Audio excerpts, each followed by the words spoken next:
I want to open this kind of like season 4 of Arrested Development, where Ron Howard just goes and clears his throat. A little bit rusty. Yeah, it's been a while. It's been over a month. We said that we were gonna do some podcasts where Carlos was in New York, but we failed miserably. Miserably at that. We actually recorded a full episode. Yeah. And then it's one of the lost episodes. We'll find that on the DVD. Yeah, it's a lost episode. It'll be on the DVD or the Blu-ray on the collection. The Blu-ray collection of Indecisive Cinema, which is what you're listening to right now. This is in front of me is Carlos Hernandez. And on the other side of me is Jeremy Knight.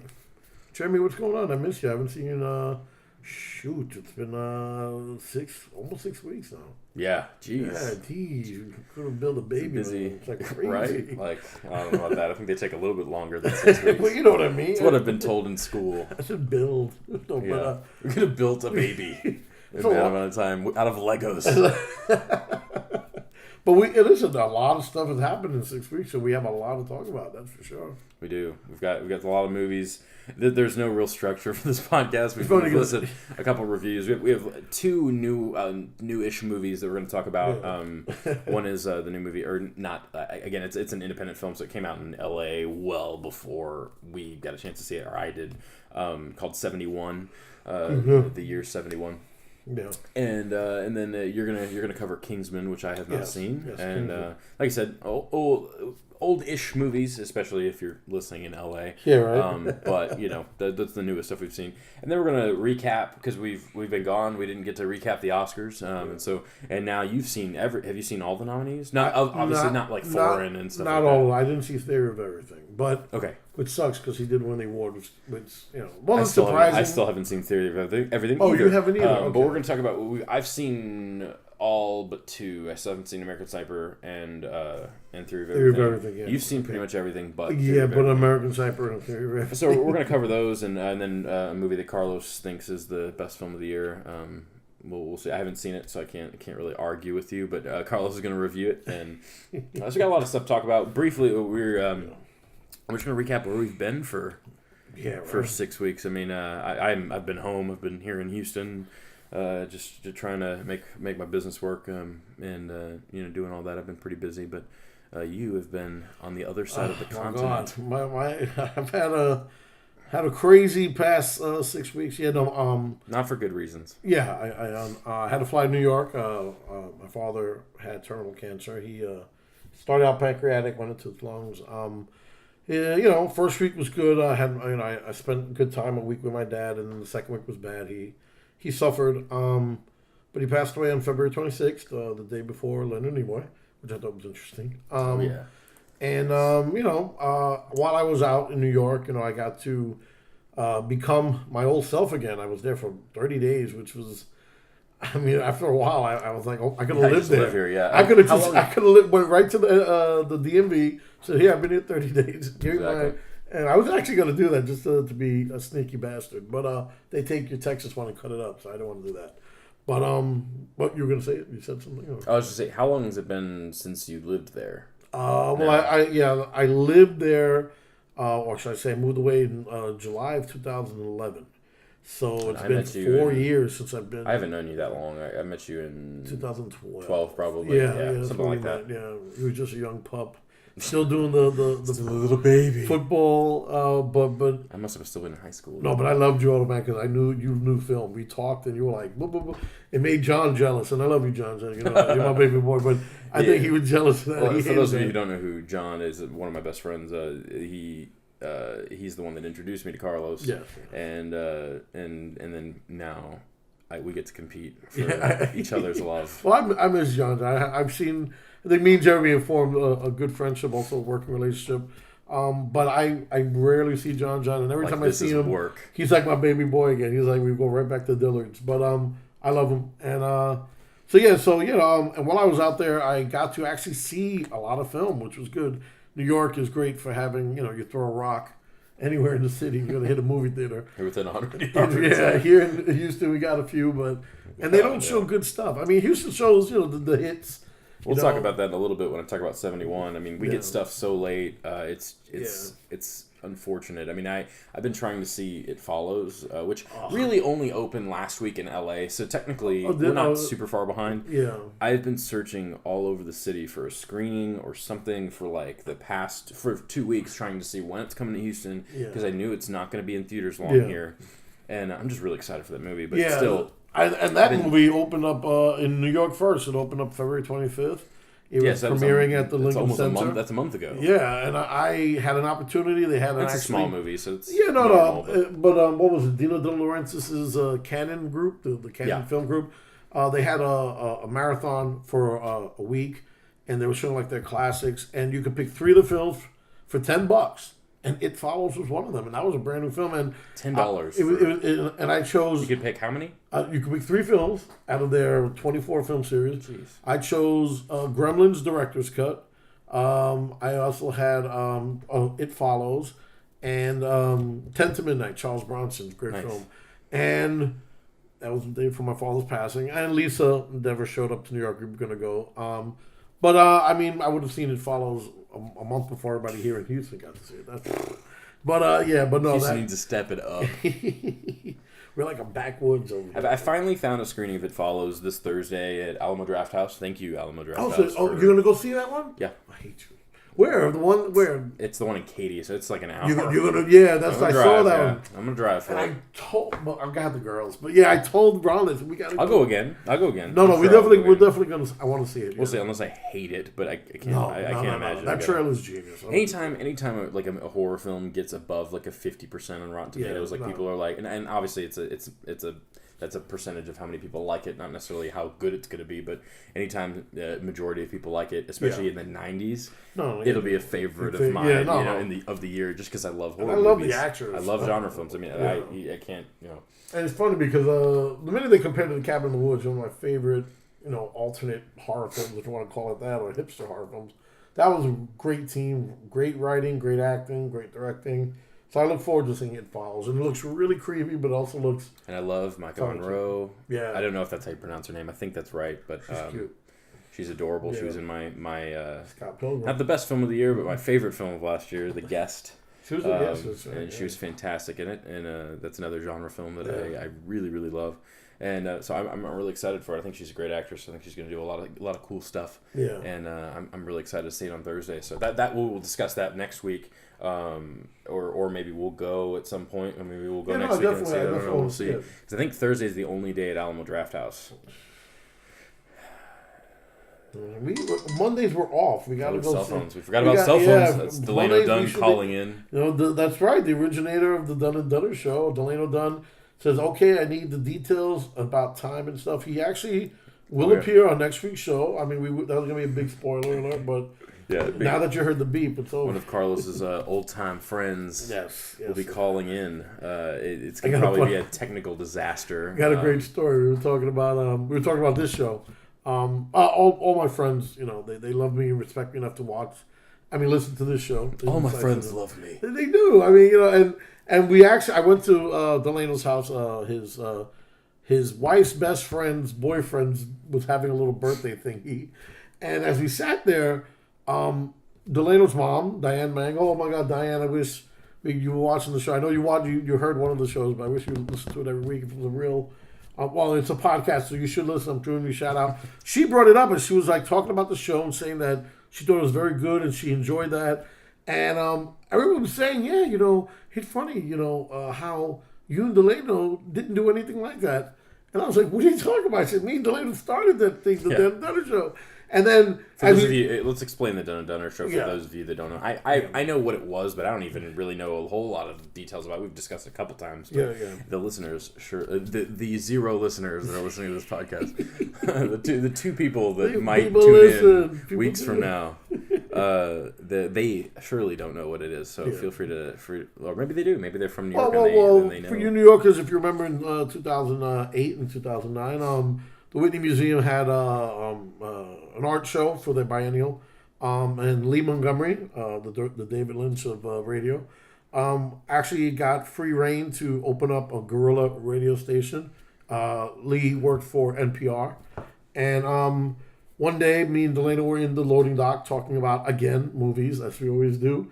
And Lee would come in and out. We would buzz him in. And when I worked at the Whitney as well with Delano.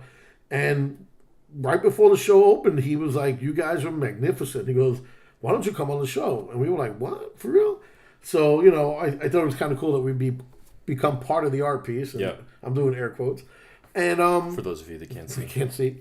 And we went on and we did our top favorite science fiction film.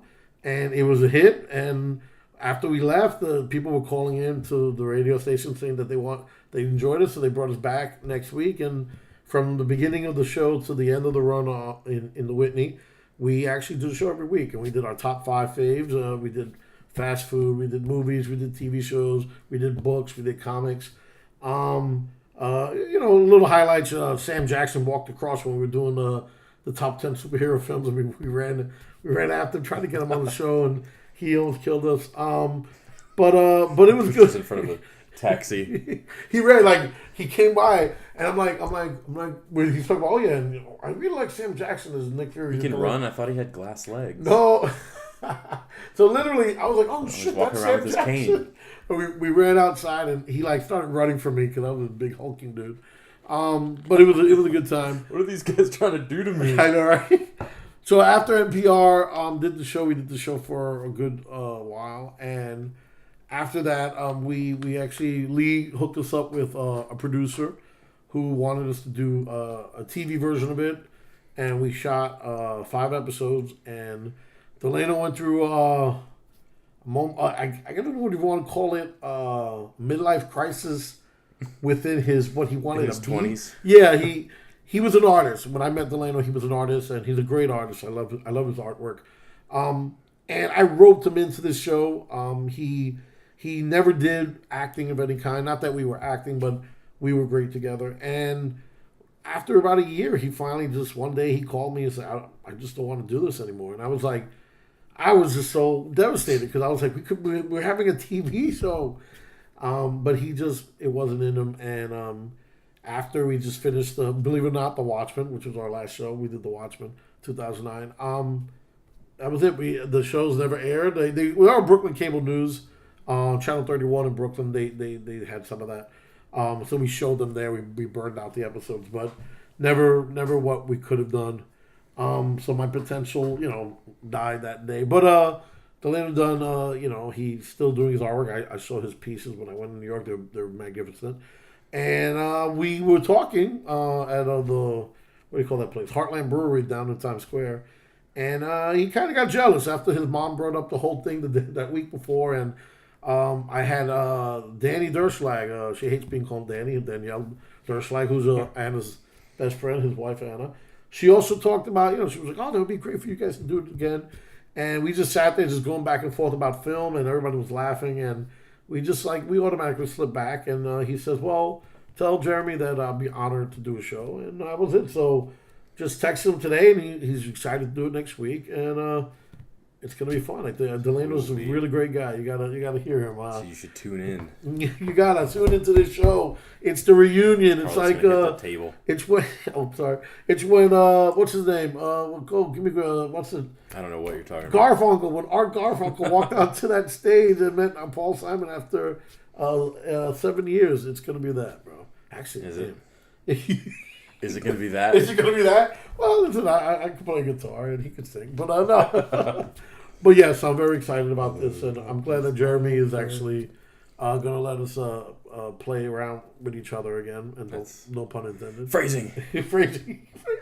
We're not bringing that back? Seriously? I love that. Archer advice. But anyway, that's the stuff, and he is going to be on next week's show, and you guys better listen to it because it's going to be balls-tastic, and you want to be there when it happens, as opposed to hearing it on iTunes the next day.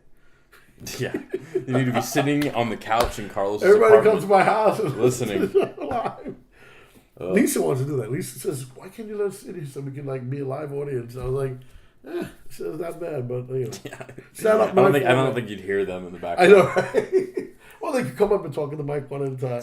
Yeah. Just like in the Comic Con. Yeah. I'd like to ask you about on late night, just have somebody come in and a guest. So yes, that's the story. That'll be exciting. We have some exciting things that have happened, despite our failed attempts at podcasting over the past 6 weeks. That's right. I have created a email address. Yes. For the show. It's called Indecisive Cinema, which is the name of this podcast. If you did not already know that. IndecisiveCinema@gmail.com. Yes. Feel free to. We're basically ripping off Linoleum Knife for this because they do it with their listeners, and they actually was on the show last week. I wrote them a letter. Oh, I yeah? wrote them an email letter, and, and they were on the. Yeah, they don't have people call in very often. But did they read it? Yeah, they read it on the show. That's cool. So they always do that. So that's what we're gonna do. What did they say? Let me hear what happened. Go listen to the podcast. Like that. All right. Yes, guys, go listen to Linoleum Knife. Give Dave some props too. And Dave and Alonzo. Yes. But so we're basically just gonna steal that from them. We're not making any money, so there's no copyright. I don't know if they're making any money either, so there's no copyright involved. We're just sort of stealing the whole concept. So if you listen to this show and you wanna have us read your notes, your complaints, your grievances with us, is that a word? Grievances? Grievances is a word, and I want someone to say, "Oh, that's a horrible show," so we can break it down on an episode. No. No, we're gonna yell at you. We're gonna yell at you on the podcast. But if you say anything negative about us, no, this is good. You should also you should write in. Let us know what you think. Let us know. I like to read. Send us some top 10 favorite horror films, top 10 that's cool. movies of all time, whatever it is. Lists. I love lists. I'm a person that makes lists. Lists. I like lists to a degree that's unhealthy. So I love lists. So send them in. And let us know what you think. And so that's our email address. That's indecisivecinema@gmail.com. And we will we'll respond on the show, and you should listen to the next episode. And you'll hear yourself. You'll hear your words. You'll hear your words being read eloquently by Carlos Hernandez. I will read it eloquently. I'll even drink some water to clear my throat. Hold on, he's gonna prepare. I'm the monologue. But yeah. So what? And then you should also go on iTunes and review the show. Give us 5 stars. Be nice. No, yeah. Or even 4 stars. No, 5 stars. All right. No. Give us a 4-star review. My father went on and rated it. And did he? He gave us 4. He gave us a 4-star review. I was like, go and change that. He's like, I wanted it to at least be, believable. Well, he's right. It's almost more insulting. I was like, he's like, I just want. Realistically, it's only a 4-star podcast, so I just can't do that. What's your dad? It's like a conflict of interest. I told my mom. My mom's like, I'm not gonna write to that. No, it takes 2 minutes. Go open it if you've got an iPhone. I think that there's probably a podcast app on an Android as well. But if you've got an iPhone, go to your podcast app. It's probably hidden, buried in the folders that you don't ever touch. And open it up and subscribe to Indecisive Cinema. This is my command. I command you. I command thee. I can't even talk about Breaking Bad, but I like that he did that first episode. Oh yeah. That's that's kind of the recap of the past 6 weeks. He's been abroad in a foreign land of New York. Idiot abroad, not idiot abroad, but idiot abroad. And I've been just doing nothing at home. No, I'm just kidding. I've been watching a shitload of movies, so we've got a bunch of movies to talk about. We're not going to get to all of the 40 films I've watched in the 6 weeks that you've been gone. I think I've literally watched like a movie a day since you left. In your memory. That's 42 movies. Good for you. Probably not that many. I don't know. I have a list. 30? This is the first year I've ever done this. I have a list of every film that I've watched this year. And I'm going to do this every year. It's kind of hard to keep up with, but because there's just so damn many of them. But yeah, I've watched a bunch of movies, and now I have proof. I have proof.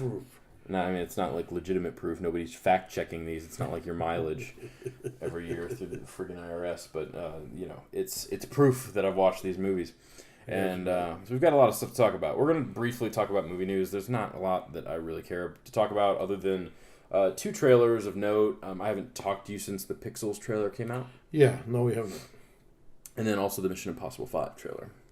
I'm more excited about one of those. Guess which one? So, Pixels, what are your thoughts? I Okay, and I guess it's because I was growing up in the late '70s, early '80s when video games came out, the video consoles. It was, yeah, I mean, it's cute. It's Adam Sandler and Kevin James, goofing off with the old '80s video games. The graphics look fine so far. I mean, yeah, the effects look great. The effects look great. The whole thing with the Donkey Kong rolling and even with Pac-Man tearing it up. Tearing up the city. I don't know how far that script can go once they all come together. Like, especially because they're not very funny. I am an Adam Sandler fan. I'm gonna bust in, and I'm a Kevin James fan. Statement there. He's fine. I allow him to say that. That's fine. I mean, see, but it's not so much liking them; it's liking their movies. Because Adam Sandler was on one of the late night shows. It might have been Fallon. I don't remember which one, but he was on there recently, and I was just like, he was promoting his new film. The Cobbler, which is not good. That's on demand. Yeah, I don't care to see that. But whatever, I don't care. I don't care about his movies, but I love him. I really like him. Always. There's only one movie of his that I really, really like at all, really, and that's Punch Drunk Love, because it's not an Adam Sandler movie. If he would just be himself, like, I would really, really like him in roles, and that's why I think Punch Drunk Love. Because he's not that goofy character he does in all his films. And granted, it wasn't problematic back in the day. It's become just filth lately. But he's just doing the same thing every time and just getting worse at it as time goes on. But it's unfortunate because even the Cobbler, though, at least in the Cobbler, he doesn't look obnoxious, though. That movie doesn't look good, but it doesn't look insultingly bad. Like something like that. But isn't that rapper? Like Grown Ups 1 and 2 and Blended. Cute. Jack and Jill. I can't. Jack and Jill was horrible, but my brother loves it. He hasn't made a half decent film even since Punch Drunk Love. And like I said, I'm honest enough to say I think the last good movie he made was Click, because like I said again, it's a film that touches me. But better.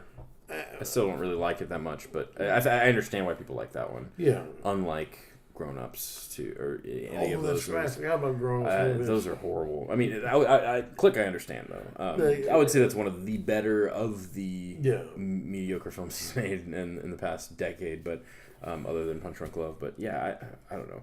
I just, when he does the character that he's doing, he ruins whatever he's doing. And this, what's so depressing about this trailer, I didn't know what this was. I literally, I think somebody posted on Facebook or something, and so I all it said was Pixels trailer 2015 or whenever it's coming out, and so I clicked on it. I didn't know who was in it. I had no idea what it was, and so when Pac-Man starts attacking the city, I got chills. I was like, this is a great idea. It's like, I mean, like a Lego movie type idea. I was just like, this could be really, really fun. And then Adam Sandler shows up on screen, and I don't. Every time I see him, I go, ugh. But it's not because of him, really. It's because of what he's done. Again, agreed. Okay. And then same with Kevin James. I really like Kevin James.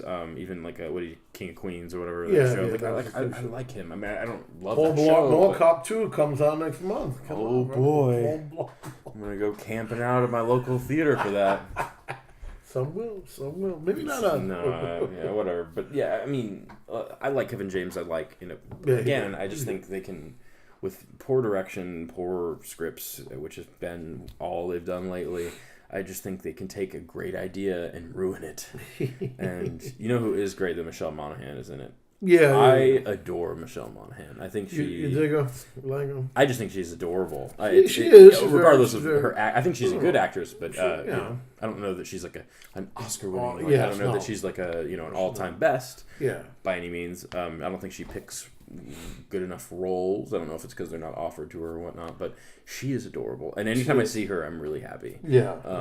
So she might be the saving grace of that movie for me. But I mean, I think everything other than video game characters destroying the city in that trailer is just painful. And like I said, who's in you could hate that opinion, but what? No. And like I said, I watched the trailer. It does look better than any other. I see Peter Dinklage is in it. I like him. I love him. And I love when he does outside of his dramatic roles and he like slums it. Josh Gad, I finally found out who the hell he was. I mean, and then I go back and say, okay, I did like him. What has he been in? He does a lot of voiceover work. He did the voice of Olaf.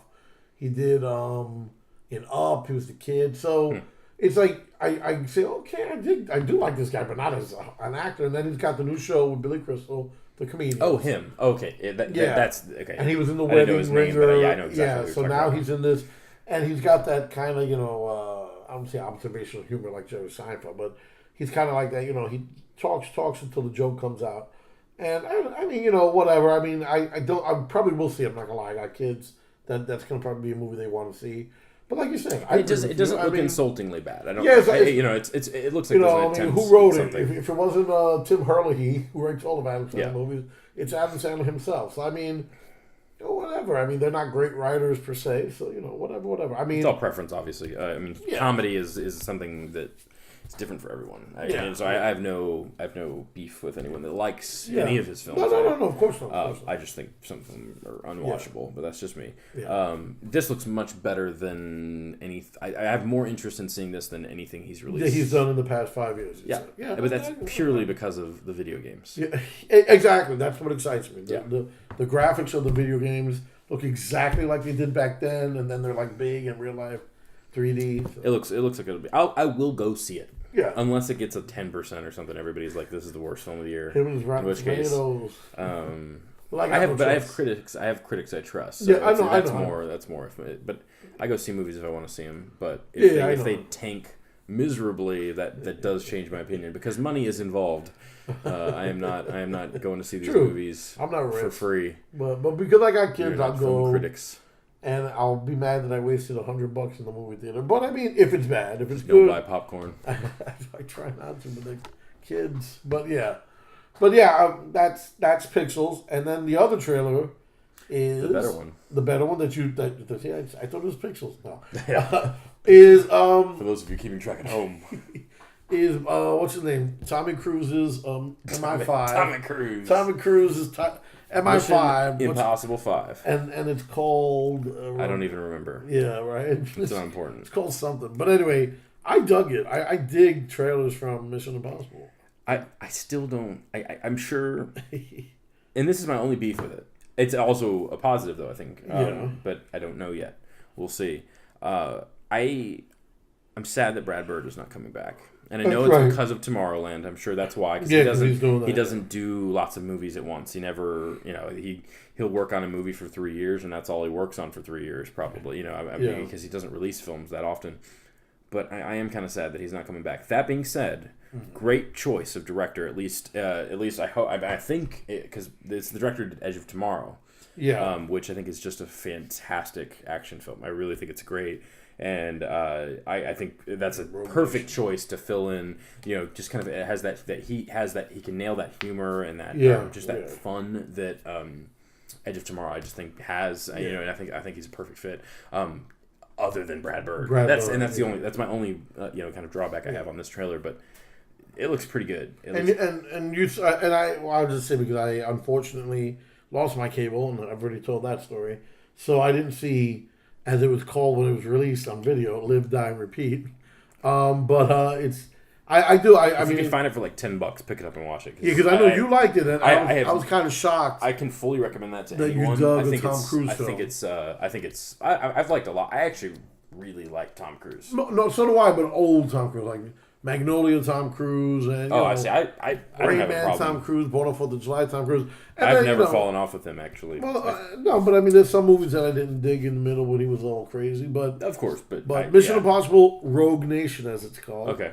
Does look good. That trailer looks balls. And Scotty, what's his name? That's code for good. Good. Simon Pegg is really good at this. And the whole thing with the car where they just spin out the car and kill the two guys. Yeah. It's really good. It looks like a nice... It looks over the top and fun. And just like Part 4, J.J. Abrams, just like Ghost Protocol, which I loved. And then I think 3 had somebody 3 was J.J. Abrams. 3 was... 4 was Brad Bird. 4 was Ghost Protocol. That's right. So Brad Bird and then J.J. brought it back. Did John Woo do 1, 2? No, Brian De Palma did 1. That's right. Okay. Believe that? Brian De Palma did Part 1. John Woo again did Part 2. Part 2 is terrible. I really think J.J. Abrams did 3. Brad Bird did 4, and then this dude's doing part 5. But the thing is that it's good that now there's always a new director on the film. So it's got that's a cool franchise for that reason. I do think it's going in a good direction. It was never like, I mean, obviously the score has always been iconic, but other than that, I mean, the movies have never been. I mean, they were hits, but they weren't like. Yeah. It's not like Die Hard, or it's not like a huge franchise like that. That every time it comes out, everybody's like people aren't camping out for these movies. It's not like Star Wars or anything like that by any means. Yeah. Nothing's like Star Wars, but you know what I mean. Yes. It's it looks really good. I'm excited. Yeah, no, definitely. Rogue Nation is one of my favorite trailers out right now. So what's our segue into? Oh, we're moving into, you're gonna do Kingsman next. Oh, okay, yeah. So one of the films I saw in New York, which I wanted to see here in it's been Houston. Here. It's been doing really well. In theaters. I mean, it's been playing at AMC and Cinemark for like weeks. Yeah, now. And that's where I saw it. I saw it on Times Square AMC Theater with my boy Xavier, my old boss, who got me back into comic books. He treated me a whole day, which I felt bad, but he treated me out to see the Kingsman Secret Service, based on a Mark Millar, Dave Gibbons comic book. Comic book is a bit different, but have you read the comic? Yes, I have. Are you a fan of it? I love anything Mark Millar writes. Okay. And Delano, I know you're going to talk shit about it because you hate Mark Millar now, but I love Mark Millar. He's an Irishman who is dark writer. Everything is always with a bent on it, which I love about him. And the book is very English, which I love, and that's what I loved about the movie. It's like, me, like Attack on the Block, that me and Jerry both love. Yep. I'm into Cockney shit. I love, a bunch of Englishmen talking Blarney. But it's so polished and it's so well done. And again, over the top. And the young kid, I mean, I know he did something else before, which everybody was talking about, but the one who played, Hey, he's kind of a nobody. He's done like 3 films. He's in one a couple, one of them was like famous last year, and he was in like a supporting role. Look at what I'm talking about. He's really good. And again, what's his name? Colin Firth. I love Colin Firth. Yeah, he's always great. And again, I'm not. No spoilers. We gave you a 5-year thing, so we don't. Well, tell him what it's about, though. Okay. So just like Mark Millar, or normally you have like MI5, you have a secret organization called the secret. It's called the Kingsman, but really it's like a special branch, Secret Service for England, and we open up real quick just to solidify. You have 5 guys, and Colin Firth is one of them, and they're on some mission, and they're nonstop John Woo flying through the windows and shooting people up. Yeah. And one of them makes a mistake, and the bad guy then goes to kill them all, and somebody who's just there's like a grenade, and somebody jumps on the grenade, saves everybody, and so Colin Firth owes it to this guy who saved his life. And it happens to be, he goes to the mother and the son, and the mother is unfortunately a little frazzled, and she seems like has addictions, and the little boy is very cute and whatever, and he gives this little amulet to the boy, and they're just like right out of Pulp Fiction with Christopher Walken. I give you this watch. I'm stuck in my ass. I give you. I don't have an accent. I'm just going to stop with my impression. I can't do Walken. Never mind. But it's right out of that, and then cut to. Present day, the kid's is a hood in the street. And he works for some local gangster, and that gangster is dating his mom. But it's fast paced. It gets really violent. Apparently, unbelievably violent. Like I said, it's like there's parkour in it. And I know parkour's been dead for like 5 years, but I like when parkour is done seamlessly. It's not this is parkour. Guy's running, but he's jumping here and there, and as you saw, Hit Girl does it in Mark Millar's Kick-Ass and Kick-Ass too. This is also directed by Matthew Vaughn. Yes, who's done Kick-Ass, and he's also done X-Men. Did he do the first or second Kick-Ass? He did the first Kick-Ass. Okay. Some other guy did. I forgot who directed. But that guy. So here we go. So basically, that's what happens, and Colin Firth comes back to get this kid. He gave his kid a favor. The kid used the favor. Colin Firth then confronts him, and then that scene that you see in the trailer, he kicks everyone's ass in the bar. Fucking genius. I love that scene. And then after that, he recruits the boy into... but it's not just that. It's like 12 other people, and they compete to be the next Kingsman. And it's just really good. It's very fast-paced. Honestly, I love Sam Jackson, and yeah, I mean, he was good at this. Yeah. But it was a little bit, again, over the top. The girl who, she's brand new. She was...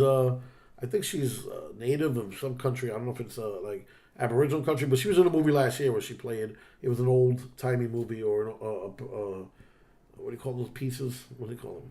Anyway, but period pieces. She a period piece. Gotcha. This year she plays this assassin with blades for legs.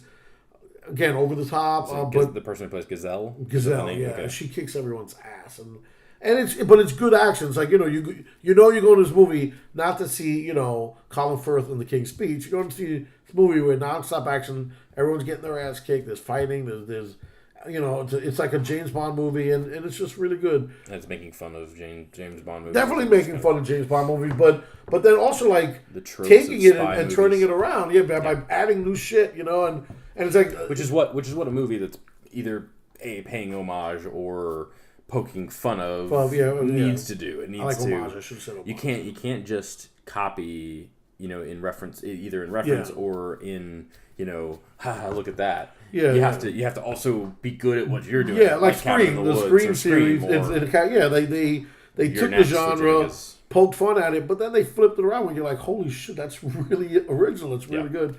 And this is what this did. And they're actually Mark Millar's working on Secret Service 2, The Kingsman. And I would love to see what happens with Eggsy, which is the kid's name in the movie.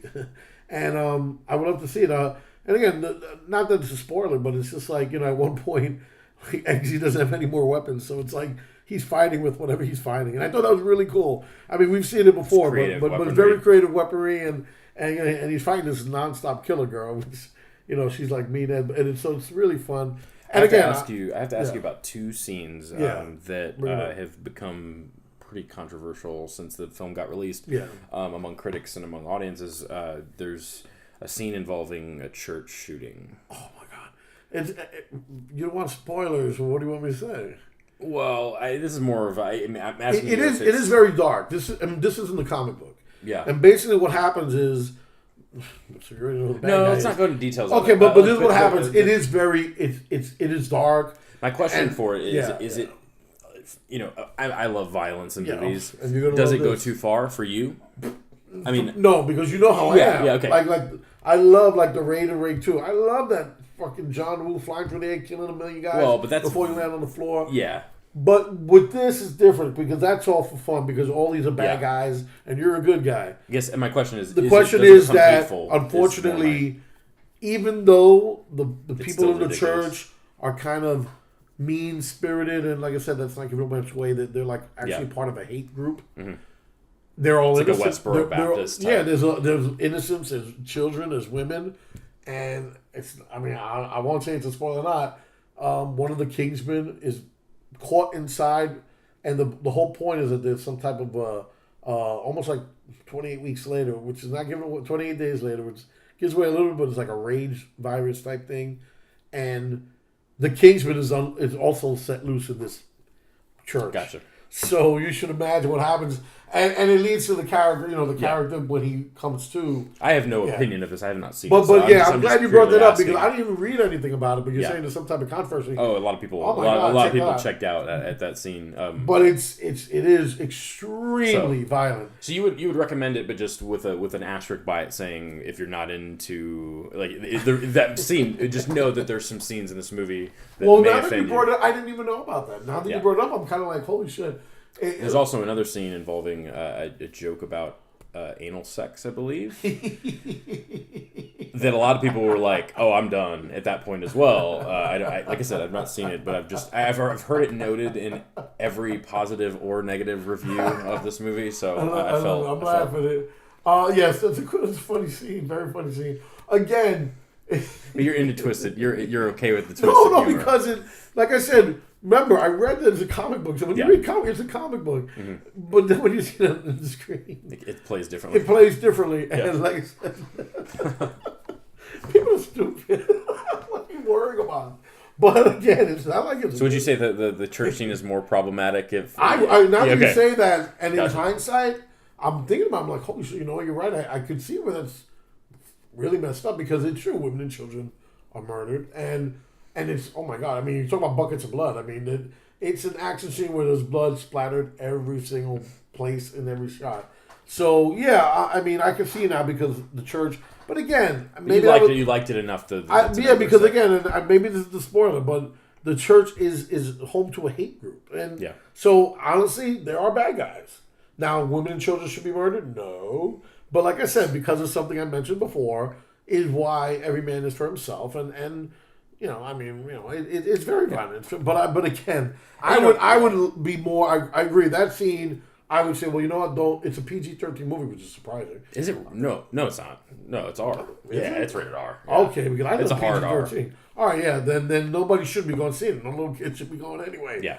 That's all. That's about that. Ass raping is ass raping, but I mean, killing a bunch of people. And this is not for me. This is more for anybody that's listening. If you're considering seeing it, I know that those were two things that a lot of people had some issues with. And I'm glad you brought that up because I didn't read anything. Because like I said, I had left 3 days before it was released. Yeah. And like I said, I wasn't reading the reviews for films. Yep.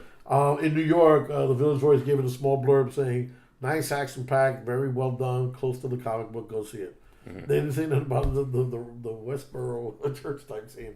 But still, I mean, I enjoyed it, and I think you all will too. When you see it, you might dig that scene because you like the Raid too. I love violence in movies. What can I say? I do love violence. We're big boys. But there is a line for me. But we'll see. I will see it. I do definitely want to see it. I'm not saying that because of that scene. No. I want to see it just in if general. it's in the $2 theater, we're going. No, not cool. But that covers that. I mean, I guess that's a full recommendation. Yeah, definitely. And what's the film you wanted to talk about? 71. That's right. Which. Basically, it's a.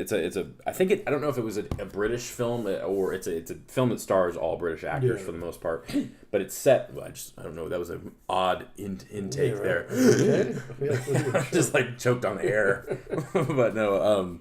It's set in Ireland during in 1971 during the Catholic Protestant conflict that happened there. I think that started in like 69, and then.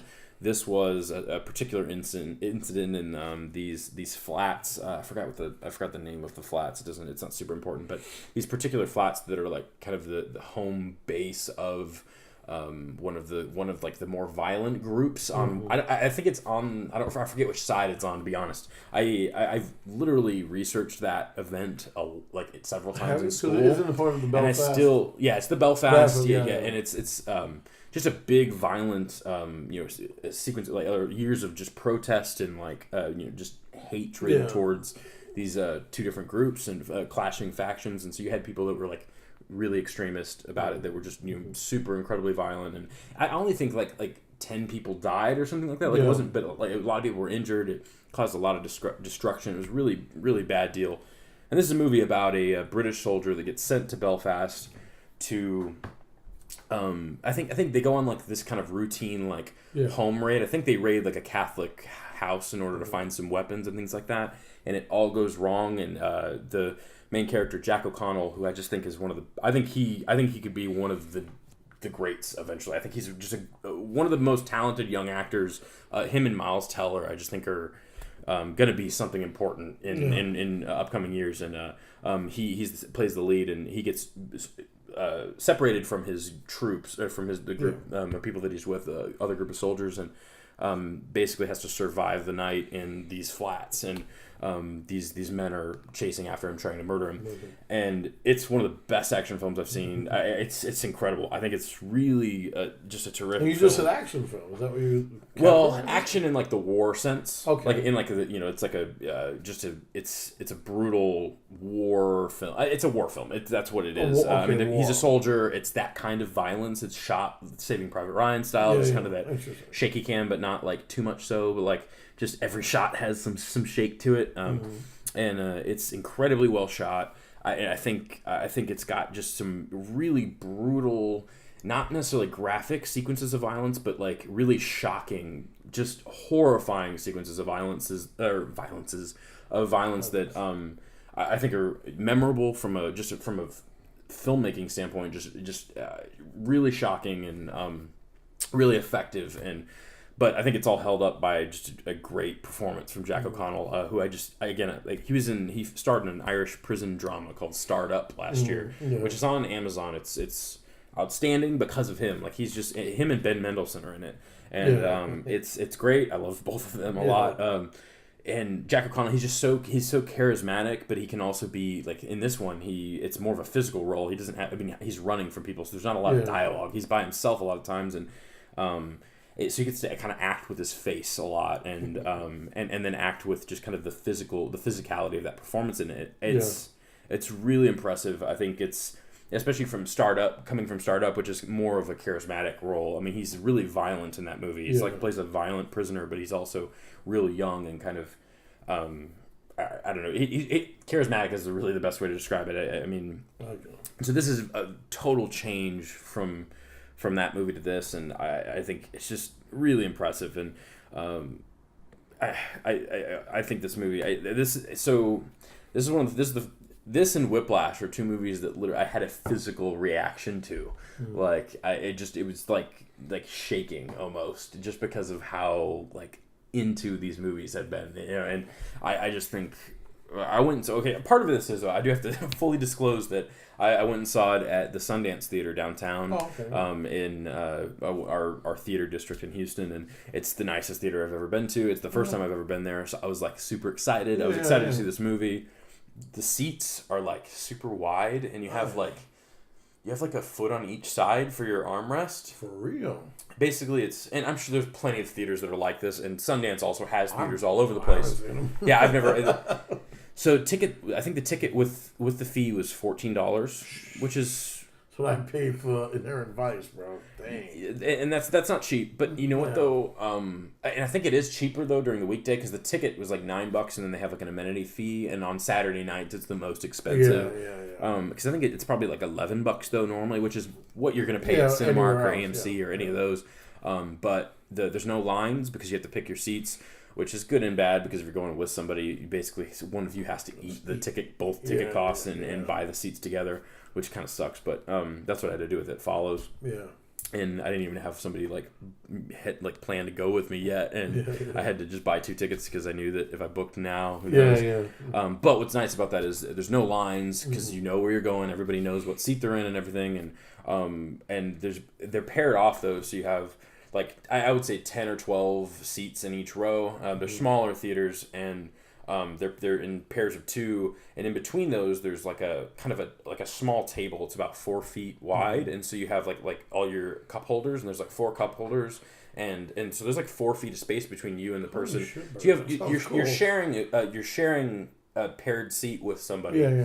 But you still have arm room in between, like more than normal, and then you've got like 4 feet of space on the other side of you, so you're never like too close to somebody. And I'm a big dude, so like anytime, I mean, like when we go to like River Oaks or something like that, which is a nice, I mean, it's a cool old school theater, but the seats are incredibly uncomfortable.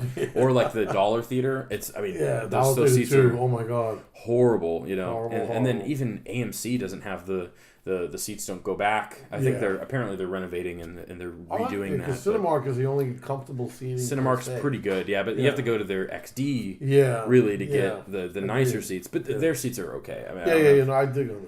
But this is the nicest theater experience. Everybody's quiet. It's like everybody wants to be there to watch this movie. Exactly. And they play smaller stuff. Like they're playing What We Do in the Shadows, which I really want to see. It's that documentary spoof. About vampires with the what are they called? I'm going totally blank. Fly the Conchords, like that. That guy. That whole group of guys. And that's not something that will play probably anywhere else unless it makes a lot of money in the next week, which it won't. So they play a lot of independent stuff, and they play a lot of good movies, and so. I was really going back to 71. That was that little detour. I was really excited to see it, and I haven't really been excited to see anything in a theater in like a full month now. Like there hasn't been anything that I'm like, and I've been listening to a lot of film criticism like online and stuff, and so I was just kind of like dying to go see something new, and so I was really excited to see this movie as well, but. Man, it's great. I think it's really, really great. I could recommend it to anyone. It is kind of violent. There's a lot of language. My only complaint about it is they are also really thick Irish accents. Which can be problematic. Same with Startup. Startup, you have to watch with subtitles. And what's interesting, Jack O'Connell is a British dude doing an Irish accent, and he does it really well. Go see everything with Jack O'Connell. I think this guy is so great. Only 4 movies.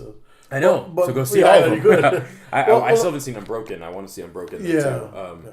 But just for him, I heard the movie's not amazing, but I want to see. I just think he's an incredible screen presence. And well, let me ask you a question, because again, when I saw I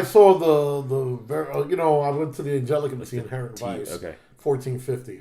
But they actually have like a little preview before the movie, and they actually focused on 71. And gotcha. I saw a lot of what you're saying. Scenes type and I dug it. I do want to see it. I'm glad. It's funny that we both saw the movie that I saw for Inherent Vice. That was before 1450 in Angelica, which is similar to some theater. But let me ask you about this politics wise, because like I said, in New York, they were putting this movie more like a political film more than anything else. Yes. How was the politics? Was it shoved down your throat?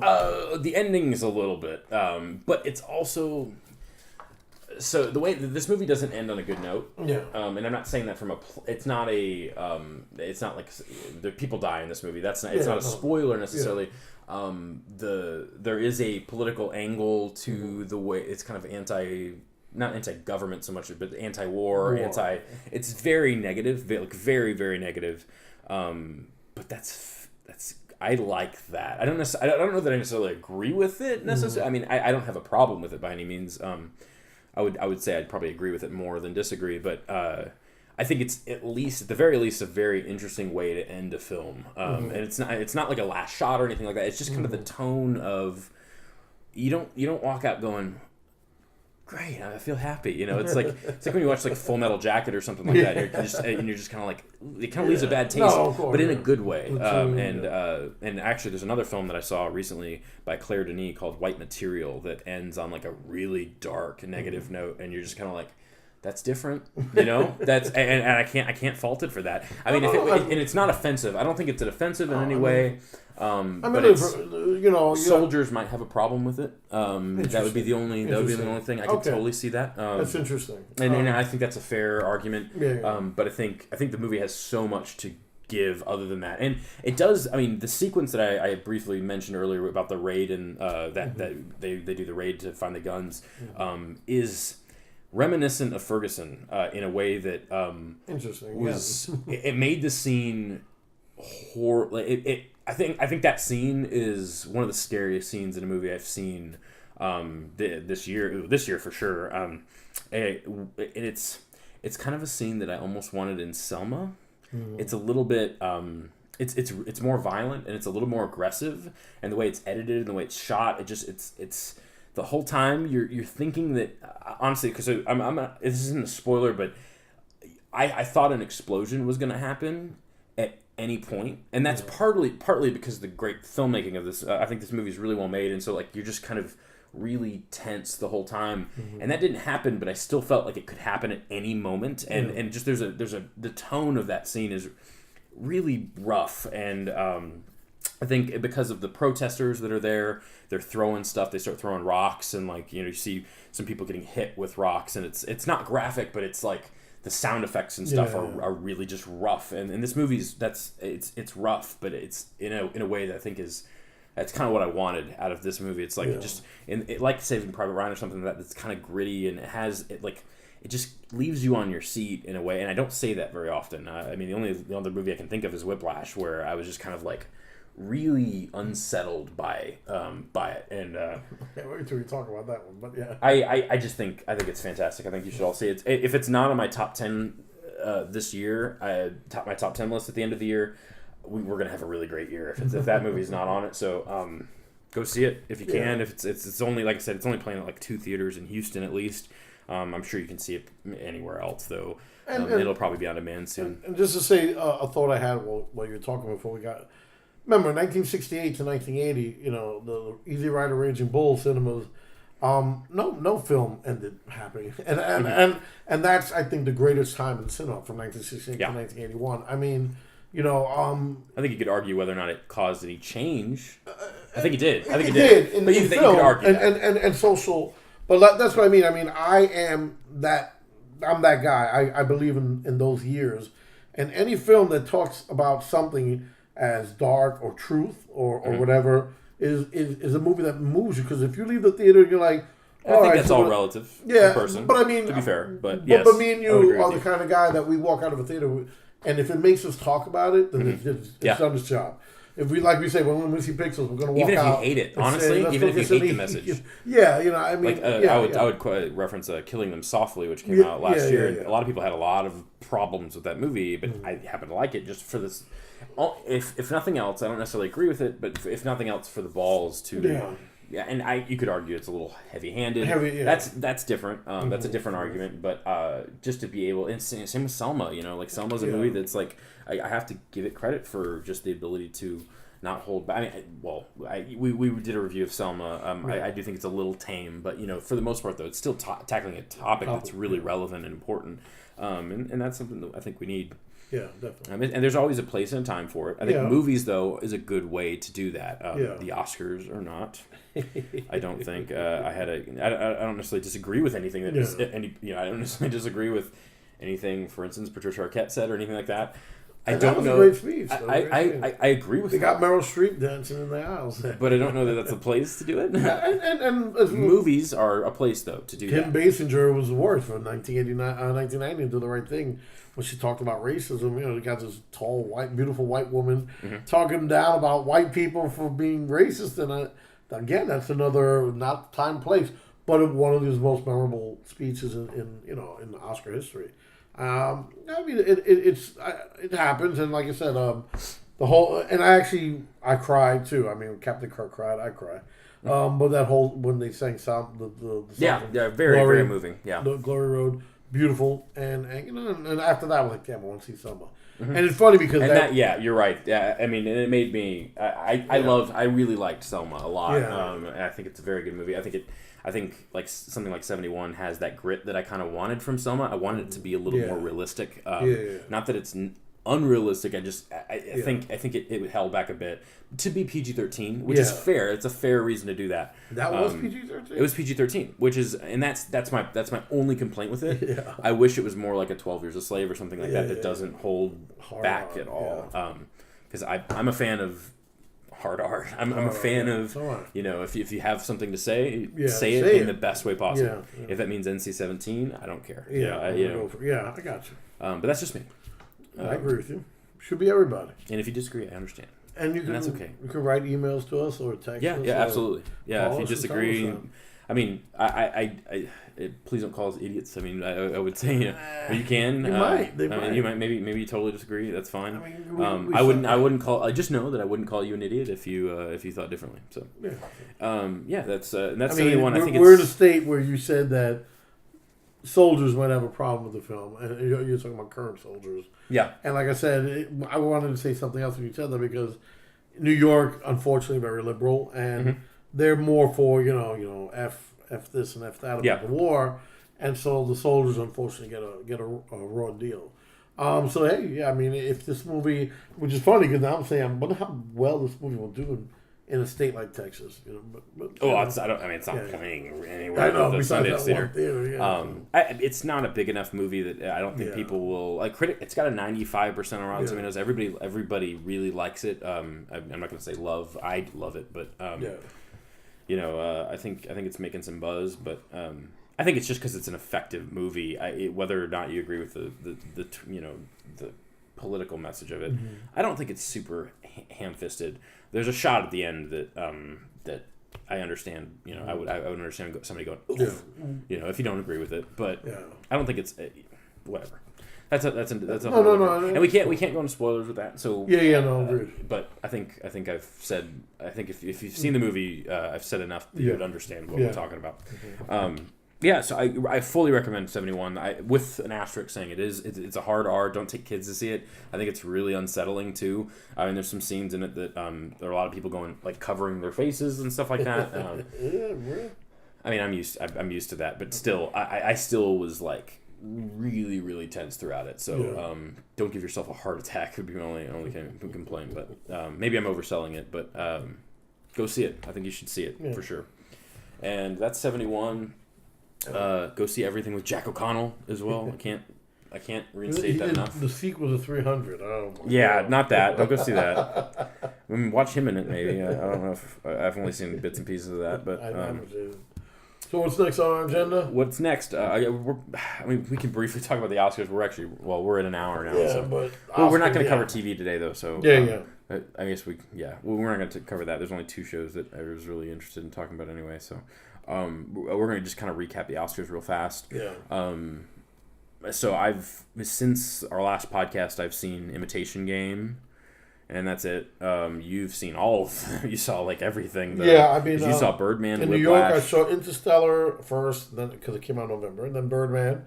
I saw Inherent Vice. I saw Foxcatcher. So Whiplash. I saw Imitation Game, and I saw the best movie of last year, St. Vincent, which I still have not seen. You should. I think you will. I watch it just for the sake of. So I'll go briefly through it. Interstellar. I dug it. I did like it a lot. Would love to have seen on the IMAX screen or the 70mm. Like gorgeous movie. The ending. Well, I did accept the ending. I did. I didn't mind it. That's a movie that could have ended a little less neatly, and it would have been a little better. A little better, agreed. A little more ambiguity. Ambiguity. It's not a word. Or maybe no, it's not. A little more ambiguous would have helped. But I do really like Interstellar. And I love the daughter. She is amazing. I mean, Jessica Chastain as an adult was. She doesn't have a lot to do, but she is good. There's a heartbreaking scene. Yeah. There's a couple heartbreaking scenes in that movie. You have daughters. I know. I felt it. I cried like a baby the second time I watched it. So the first time there's a lot going on, but and I definitely want to see it again on a big screen. So Birdman. Then after watching Birdman, Birdman. Birdman. I liked it a lot. It's funny because and you're from New York, so I was waiting for you to see this because and it's very New York because here Lisa's daughter Sama is on, and I always say this is on Broadway, but down here it's not called that. She's in the theater, but I like what I loved about this, and I'll try to do it quick. Michael Keaton was the perfect person for this film. Yeah, it's really you know what I mean. It's really a great piece of casting, no doubt. And when he said in the Oscars. Who am I kidding? I'm just here for the ride. I thought that was genius because I love him. He's so cool, and I like that it was Birdman. I wish it was really Batman. Just the whole. What I liked about it was I haven't seen a surreal film in a long time, and again, the whole film kind of it's surrealistic. Balances. It's a balancing act of conscious, subconscious versus reality. Reality, and it's funny because my brother-in-law. I mean, I love you, Adam, but sometimes he was like, "Oh, you don't think this is about mental illness?" And I'm like, no. I said, it's not. I mean, because he's not crazy. I mean, in the end, his drive for what his vision is what causes him to do the shooting. I think it's a movie about being relevant. Yeah, and it's like I love. There's a lot of thematic elements to it, though. I mean, no, there is mental illness. That's fair. Put it this way. Do you think that the movie then is about mental illness? No. And then at the end, Emma Stone is mentally ill? This is not giving away any spoilers. It's just saying, if you see it in this way, it doesn't make sense. And I told him, I said, no, this film is surreal. And I said, and if anything, without giving away any spoilers, I think there's a point Birdman lives. and I'm just saying. Actually, we're going to do a spoiler. We're going to do a spoiler for this real quick. Obviously, it's old news, but still, if you haven't seen it, turn this off for 10 minutes because we're going to talk about, if you're still listening for that matter, but still, we're turn it off for 10 minutes. At 1 hour and 13 minutes. We'll go 15 just to be safe. You can turn it back on. So I think the spoilers. Yeah, spoiler alert. Be aware. I think he dies at the end. Okay. And not the end. I'm talking about when he shoots himself. Yeah. And then the scene in the hospital is where it becomes real. Now, and even if that's the case, because where Adam might have been right, then it's just. I still don't think it has anything to do with mental illness. No. But then it just continues with Emma Stone, and I mean, if okay, it's real, that's an interesting point. And that's the because like at the end, when she looks up and then she sees him, or we assume she sees him and smiles, then maybe it's just what she wants to believe. Well, yeah. And does he die when he kills? I mean, the reason I think that is because the whole film is done obviously with the whole one shot thing. And then the first edit of the film, other than the shot of the beach at the beginning, the flashes of the strobic flashes, which I still think is like supposed to be set at the end. Obviously, agreed. The first edit of the film is the moment he shoots himself, it cuts to black, Yeah. and I think that's why. Yes. And I think, and even in the way that people talk, I don't know if you notice in the Galifianakis and when she's talking with Amy Ryan, who I know you love Amy Ryan. The whole movie is done kind of from his perspective. It moves around. Obviously, he's not always there. It's not first person because it's definitely not first person, but it's not point of view. Because they venture off and you see things when he's not in the room. But at the end, though, like generally when Michael Keaton's in the room, we see him. Other than like when Emma Stone gets her monologue, and then at the end, though, there's that whole scene that plays out with Galifianakis and her talking to the camera almost. It's not even, it's kind of, the camera's offset, but they're talking to him and you never see him, which I like because you have the whole visual joke about the nose, which looks like Birdman, which I love. When he takes it off, it's blue. I think just the kind of tone to the whole ending and the way the camera moves, it's very different from stylistically from everything else in the movie. And part of that could just be they wanted to make a change for the sake of this is him this is that pivotal point where he moves on or whatever. But I think that's realistic. No, you called it. But again, I still think any interpretation of it's not any interpretation, but I think you could also say that he lives and that Birdman lives, but I don't think that's the case. Yeah, no, but it's so surrealistic, and I dig it. I loved the film. I mean, Michael Keaton's so good in it.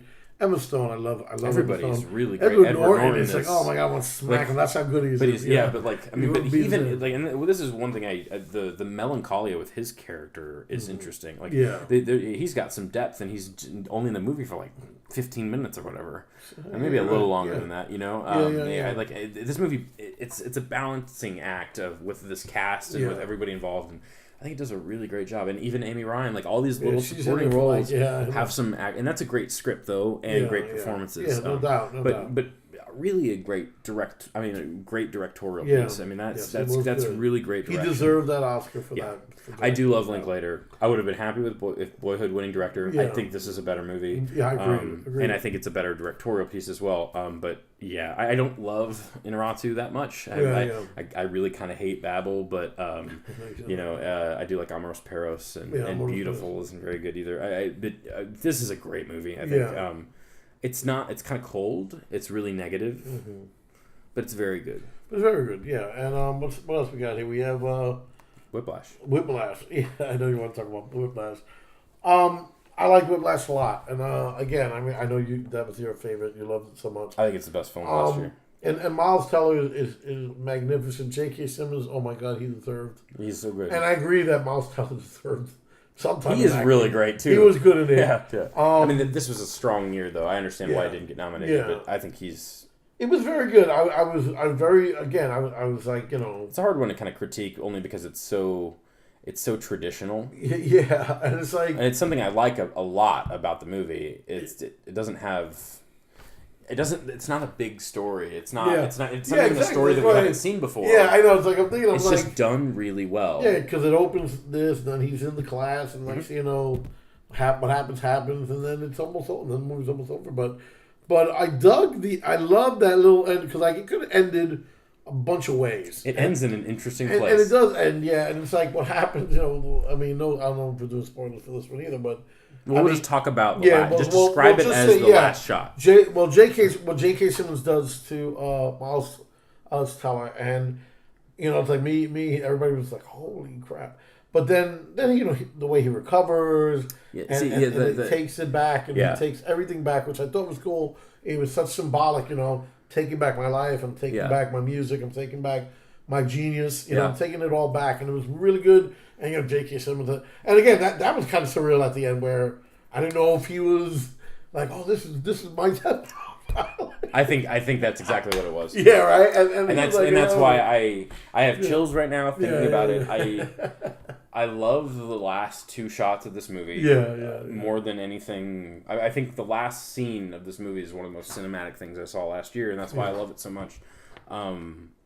So the whole film raises the question whether or not somebody should be pushed to greatness. Yeah. And at what point are you crossing a line in, like, for instance, all those dads that are crazy about their sons playing sports and stuff like that and are violent about it. Yeah. At what point do you cross a line? And does it take that to achieve greatness? And this is, people have said this before. It's not, I'm not claiming this is an original thought. But what do you think about that? Do you think that he achieves greatness at the end of this film? Do you think that do you agree with the movie's stance on that? I don't know that it really answers that completely, but I think it does. I thought you were going to ask someone else, and I thought you were going to say, and only because I'm old school and I'm Puerto Rican. Puerto Ricans have grudges. I hate J.K. Simmons so much. I don't want to give him any credit for the ending of the movie, but I mean, did what he did do what happened at the end? I hope. You know what I mean? I don't know about that. That's what I'm saying. Because like I said, he takes that for him, and maybe what happened in school pushed him to a point, but it was his own discipline, his will that brought him to that ending, and I agree. I don't know. That, I know exactly what I don't want to give him any. I don't know that he planned that. I don't think he planned. Yeah, no. Of course. I just think when he recognizes that, I think it's my favorite moment in the movie last year. Exactly. Yeah. That shot of like. Is it's so good, and it's just the way it's shot, and like he kind of like bobs in and out of the frame when it happens. It's just it's really great. And I've seen it like 5 times now. I've showed it to a couple of people. Yeah, I saw it 3 times in theaters, 2 or 3 times in theaters. Like I've seen the movie a lot, and then I bought it on Blu-ray when the first day it came out. I ran to Best Buy. I was like, "Give me Whiplash!" I've been waiting to see it again.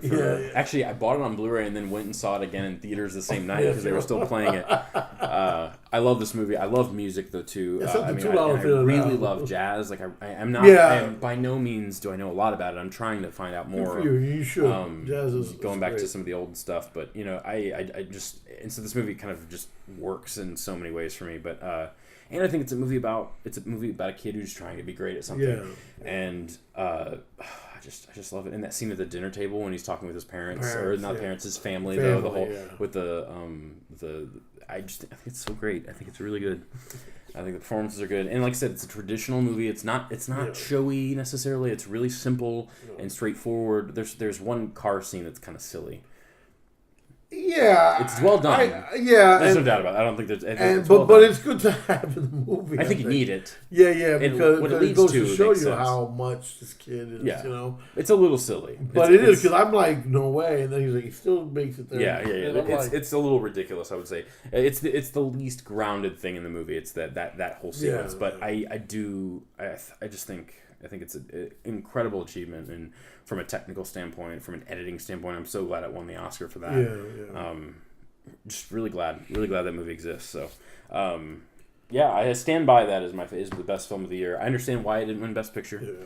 I understand that. It's not different, and it is the fact that it's so traditional. I think holds it back from being a movie that people are going to say it's extraordinary. Like I did. I think you really have to connect with it, and that's all preference. But and about Oscar, I mean, before 68, after 81, the films that win are the ones that became feel-good movies of the year, and which is why Birdman's an interesting choice.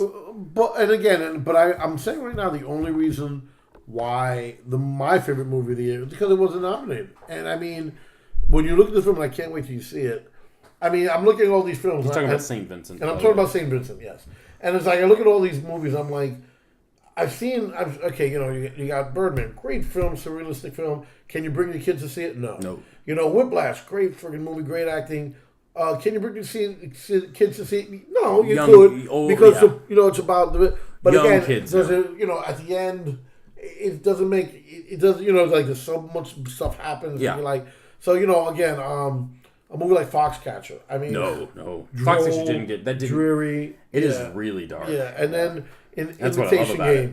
Again, fine. But again, will you bring kids to see him? No, because I'll be falling asleep. But I'm looking at all these movies. I'm like, and Boyhood. I mean, Boyhood would be the only movie, and then I'm glad it didn't win. But like St. Vincent was not only it was a great screenplay. You got Melissa McCarthy, who's actually playing it straight, but she's a normal human being who's funny. I did not know she was in that. Yeah, and she's great. I don't like her that much. But You're gonna love her in this movie. Bill Murray. I've never seen him do any better. I mean, this is his film. What's your favorite Bill Murray movie performance other than? Performance in Zombieland. But my favorite Bill Murray movie is Ghostbusters. Okay, then the Stripes is number 2. But a typical choice. But like I said, Caddyshack number 3. But I I'm love saying Lost in Translation. Lost in Translation. I love his performance in that movie. I love Ghostbusters more than Lost in Translation. I don't know. No, the movie was nominated, but I don't know. But I'm saying he's so great in the movie. In this film, and like I said, it's a real film too. It's not just like a comedy where you're like, okay, Carlos. It's a drama. It's a dramedy, and I love that it was in Brooklyn. I saw it in Brooklyn. I was like, oh shit. My boy Joe, my boy White, his wife worked in the school when they filmed. It's just. And I have no idea what this movie's about either. I have no idea what this is about. And like I said, the movie's about. I just know the movie's about an old curmudgeon, Bill Murray, who his life is horrible. Scrooge. His life is horrible. He owes money. He's always betting. He's always losing money at the track. What's his name? From Empire, Hustle and Flow. Terrence Howard. Terrence Howard plays the bag man for the money, and Naomi Watts is great as this Russian prostitute, and it's just so well done. And like I said, it's like this movie builds up, and again, it starts. You get the jokes and you start laughing, but when the reality sets in, you're like, oh, it's back, and then it gets back to real, and then like I said, the ending is just. The kid who plays Oliver, I don't know who the kid is. I keep forgetting to look up his name. Here, I'll look it up. This kid is a great friggin' actor, and oh my god, I cried. I'm not gonna lie, I cried like the ending of the movie. So it's like Rocky won Best Picture. Rocky deserved it because it's a feel good movie. The Karate Kid was nominated for Best Picture. Karate Kid, which was Rocky with Kung Fu, karate. That also won Best Picture because it's a feel-good movie. You feel good at the end. Ann Dowd. There's a lot of people in this movie. Chris O'Dowd. Ann Dowd. Chris O'Dowd's funny. Jaden Lieber Chris O'Dowd is the priest. Kid. He's very good. He's so great. He should be in more things, I think. And I'm telling you, when you see it, you're going to tell me, you say, well, I still love Whiplash, but you're right. That movie was really good. It was from beginning to end. And like I said, I won't even give away the spoilers at the end. I mean, What can I say? I just like movies that make me feel... I like movies that make me feel miserable. But St. Vincent, I sat there and I was like, I couldn't believe it. I was like, I mean, this is like, it's a comedy, but it's not. It's drama, but it grows smoothly. It's a real film, and it was just like the ending. It was like, like Rocky, like Karate Kid, like somebody, the underdog wins, and it's just really good. And then you have this quote at the end where everyone lives happily ever after. And I'm not saying that's not realistic or whatever. I'm just saying that. When you see it, you're like, a movie does not have to be that, though. What? I think, to be fair, a movie does not have to be realistic. To be good. But I'm just saying, absolutely. It was good from beginning to end. Like I said, I could have taken the girls to see it and they would have enjoyed it, and it's just really good. And I love St. Vincent. Actually, I was surprised at how much I love that film. So that's St. Vincent. Your favorite. I will watch it. I think it's on Blu-ray now. So it came out. I'll go check it out and then give you the real 3 weeks critique of the movie. I'm just kidding. So that's it. I mean, the only other movie that I didn't talk about that I saw was Inherent Vice, because that was another movie that I was kind of like, me and you love Paul Thomas Anderson. What did you think of that? I told you I gave up on him. Briefly. What did you think of that? It wasn't a Paul Thomas Anderson film. Really? Well, it's because he didn't write the screenplay. Exactly. And maybe, but I'll say this. Did you ever see Straight Story, David Lynch? No. I am not well versed in Lynch, and I have a list of directors that I need to. I'm embarrassed by my list of directors. Well, not necessarily. I love you for it. But from somebody who watches as many movies as I do, it's a shame that there's certain directors that I just haven't seen a thing from. I mean, I've seen Blue Velvet and some of that stuff, but even Cronenberg. I've seen, like I said, I just saw Scanners for the first time. Oh, I can't wait to talk about which I love. But my point is this: you can watch his Ovure. And when you see Straight Story, you're like, that was David Lynch. I watched Inherent Vice, and at one point I was like, oh shit, this is... what's her name from Saturday Night Live, his wife? Maya Rudolph. Yeah. The minute I saw her, I was like, when I finally recognized her... Is Paul Thomas Anderson? Yeah, he married her. Yeah. So when I finally recognized her, which was her second scene, I was like, oh wait, this is a Paul Thomas Anderson film? And that's how I felt about the movie. Because I was like, I told you I hated The Master. I hated There Will Be Blood. You're wrong. No, you're wrong. But when it came to with this movie, I liked it. Joaquin Phoenix it was like I think you saw it or you mentioned it once. The Long Goodbye with. Did you ever see that? I haven't, but I know what you're talking about. It's just it's like who directed that? I forgot. This it's guy, an iconic. Altman. Yeah. So Robert Altman directed, and it felt like that. It's like you have this like funny private eye movie with beautiful girls. Oh, the main actress girl that he's in love with, that she's so good, and then you have this little mystery, and you have all these big actors in, like Martin Short's so funny in it. But again, at the end of the movie, you're like, that wasn't Paul Thomas Anderson, and maybe you're right because they didn't write it. He took it based on the book. It's based off the book. And then, like I said, like some parts Thomas of Pynchon. And like my man, what's his name, Josh Brolin. Yeah, like I heard he's pretty funny. Yeah, he's really good. He's like Frankenstein trying to film. Yeah, and but I want to see it for him alone. His scenes are so dark and real. It takes away from the comedy of the tone book. Is just all over the place. It's all over the place, and like and then there's like really funny like Reese Witherspoon's in it, and she's like she's like a DA. And then you have to what would Reese Witherspoon be doing with a dirty hippie like this guy? Yeah. So it's really, I want you to see it because I know you love Paul Thomas Anderson, but I wonder what I'm dying to hear what you say about it. Like I said, I liked it. It wasn't worth the $14.50 I paid for it. If it comes out I probably won't buy it, but I'll definitely catch it on cable to give it again. Yeah. Just because the girl, that girl's so beautiful. She reminds me of my friend Stacey Kratz.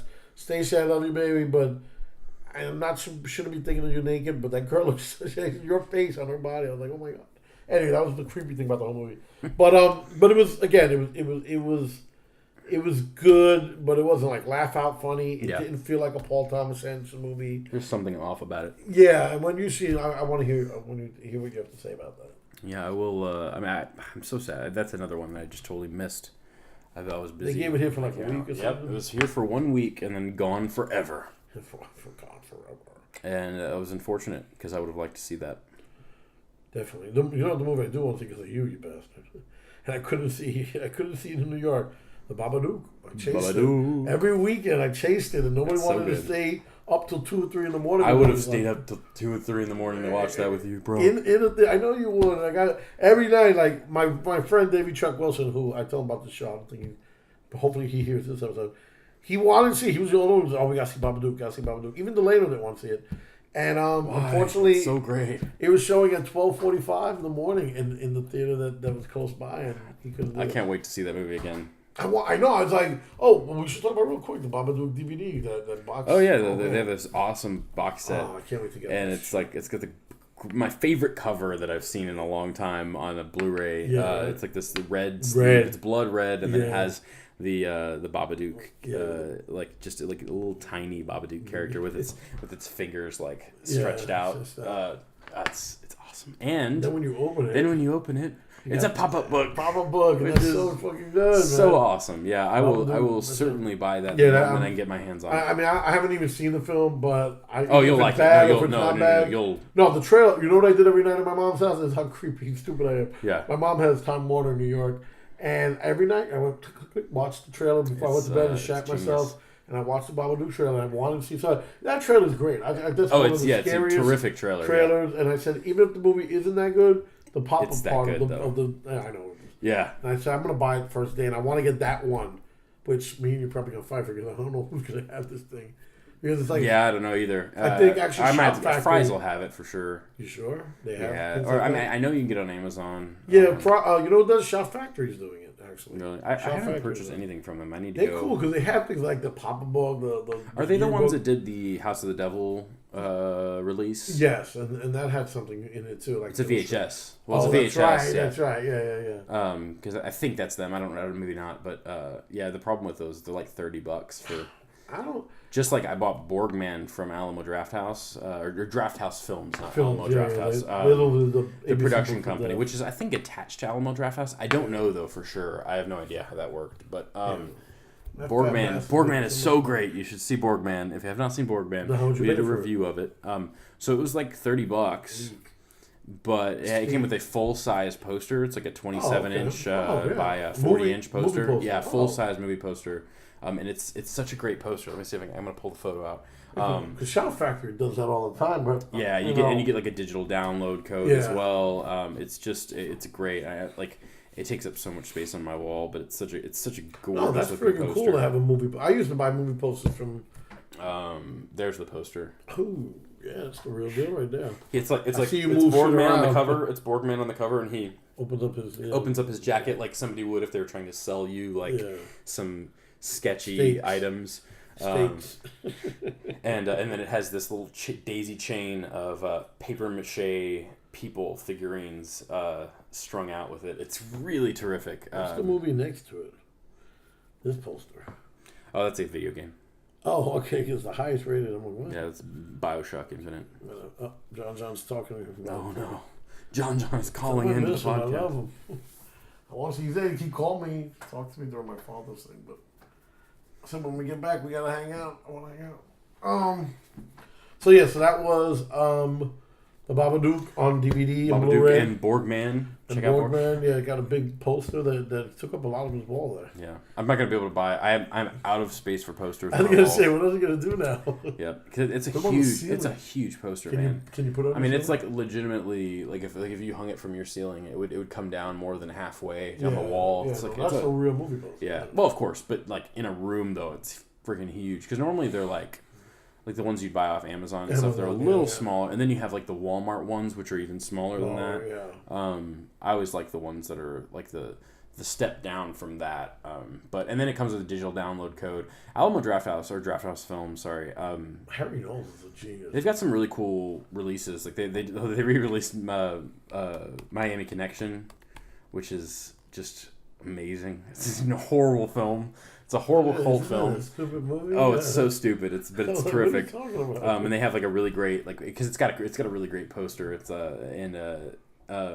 and like again, those all come with like lots of extras, and even if you just buy just the Blu-ray, like you can get those at Fry's. Like I bought Cheap Thrills was also through them.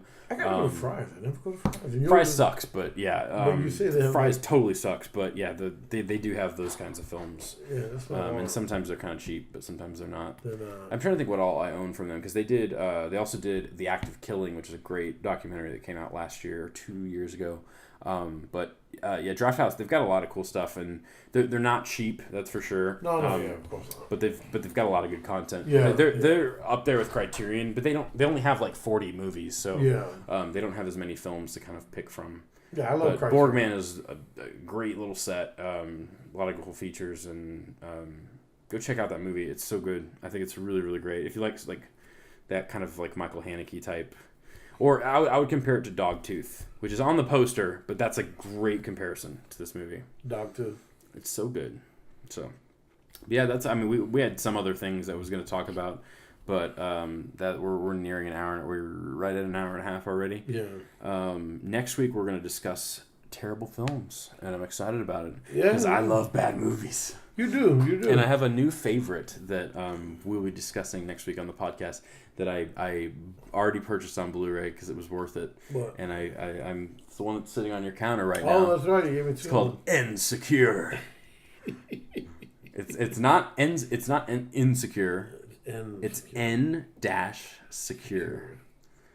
And it's gloriously awful. And we will be discussing, and we're not talking about bad movies that are boring or bad movies. There are certainly plenty of those. We're talking about bad movies that are bafflingly crazy or strange, or just a failure at everything in terms of the filmmaking process. And it's just you get to roast them with your friends. One will probably discuss Batman and Robin. You have but then you have your cult hits like The Room and Troll 2. All those things we'll talk about next week, and then we'll also have Delano Dunn. Delano Dunn's son. I can't wait. That's going to be really good. And he's gonna. I think what we'll do is we'll pick our top 5 favorites. Obviously, yours will be like old school favorites. Yeah, You still haven't seen The Room, have you? I know. I mean, that is the I'll one be honest, movie you have to go watch. What you showed me was like enough, but I definitely want to see it. You have to watch The Room. I was telling That's my Jeremy favorite. that in New York, every other theater is showing The Room at midnight. I'm not special in liking The Room by any means. No, yeah. But it's terrific. Yeah, I just thought that was cool because it reminded me of Jeremy. I miss Jeremy when I was there because I know that the only person I think that would have went to every freaking movie with me would have been Jeremy. Oh yeah, I would have gone to every one. And like I said, the Quad Cinema, the Nighthawk Cinema, they were showing some great movies. I wanted to see The Most Violent Year too, and it was there. And I really wanted to see that. That was one it was at AMC and I missed it. I just was never in the mood to go see it, I guess, but I was still really excited at the same time. I don't know, I was just busy at the time, but yeah, no, I mean, there's a lot of good stuff out. Well, not in like AMC right now, other than like Cinderella, which I hear is great actually. It's funny, yeah, Rhonda loved it, but I don't really care. But that's just. But I hear it's great. Yeah, it looks great. So what else out now? The Gunman with Sean Penn. Oh my God, everybody hated that movie. Taken 7. Yeah, and then it follows. I mean, there's some good stuff. Insurgent. No one cares about that series. Yeah. I love Shailene Woodley. I really, I know you do, yeah. really love Shailene Woodley, and I love Miles Teller. Obviously, we've already discussed. He's in there. Yeah, I mean that's Get Hard comes out next week. Oh, it's stupid. I can't believe the second best exotic Marigold Hotel got a fresh rating on Rotten Tomatoes. That movie that trailer is unwatchable. I cannot. I've seen it. I see it every time I go to AMC, and it's it's painful. It's like nails on a chalkboard, that trailer. And I love. Is it Neil Patel? Oh, it's Patel, which is obviously there's a billion of those in the world, but the one from Newsroom, or is it Newsroom or Slumdog or both? I don't remember. Slumdog, the guy Let me look that up. He was also in Chappie. Chappie. He's the main. Yeah, you're the one who told me that movie was horrible, and then Delano didn't want to see it either. That came out. And then I forgot who saw it and said, "Oh, you're gonna love it." Oh, Rhonda's husband. Oh, we saw Chappie and tell Carlos he's gonna love it. I'm like, wow, that's like rated the worst movie of all time. I don't know that, but it looks pretty dumb. Well, not dumb. I mean, I like him as a director, but I mean, I can't wait to see Alien. I mean, that's gonna be. Oh yeah. I mean, and I like District 9 a lot, but Chappie did not look great. Yes, yeah, he's from Slumdog. Yeah, he is well, man. But he is. Oh, jeez. Sorry, did that come break my ears? Sorry, brother. But no, yeah, second best Mary got it. Yeah, there's just a bunch of crap in theaters. I mean, I do not care to see anything, but it follows. Anyway, we need to wrap this up. We're at an hour and a half. We're over an hour and a half. This might be our longest podcast ever. You guys are gonna enjoy every second of it. I hope. You better. Yes, they will. If you don't, go away. I'm just kidding. Don't go away. Keep listening. He's like, don't go nowhere. And then go rate us on iTunes. Or give us a good review. Please. No, I'm just kidding. You guys, I hope you like the show. We're back. This is a good show. We're back for good, bro. I'm not going anywhere anytime soon, except for when I go to Disney. Carlos is playing with miniature guns right now. They got from my dad's house. But, yeah. So guys, remember, on iTunes, it's Indecisive Cinema. .com on iTunes. It's not .com. It's Indecisive Cinema on iTunes. Just type that into the iTunes search bar and it'll pull up. On YouTube, we also have Indecisive. Yeah, it's also on YouTube. It's on Vimeo, and it's on my website as well. So. And remember Indecisive Cinema at gmail.com for you guys to write and say, hey, you guys suck, or hey, you guys are really good, or hey, I want to see the Babadook. I hate you more than anything, or no, I gotta say that. I like Jeremy's voice. I can listen to Jeremy's voice. Nasty email. I hear my voice. I hate my voice. I'm like, wow. We're not gonna hold back on the podcast if you're if you're argumentative with us. We will fight. We will fight to the death. Yeah. Anyway, that is Indecisive Cinema, episode 10. We are at the 10 mark now. X. Yeah. So like Jason X. This episode was recorded in space. I like that. So so you guys, we'll see you next week for a great show with Delano Dunn from the Dunn and Dunner Show. And check us out, Indecisive Cinema, episode 11, The Return of Dunn and Dunner. Starring Jeremy Knight. We're going to name it something else, because that sucks. That's a terrible name. You take care. Good night. Later.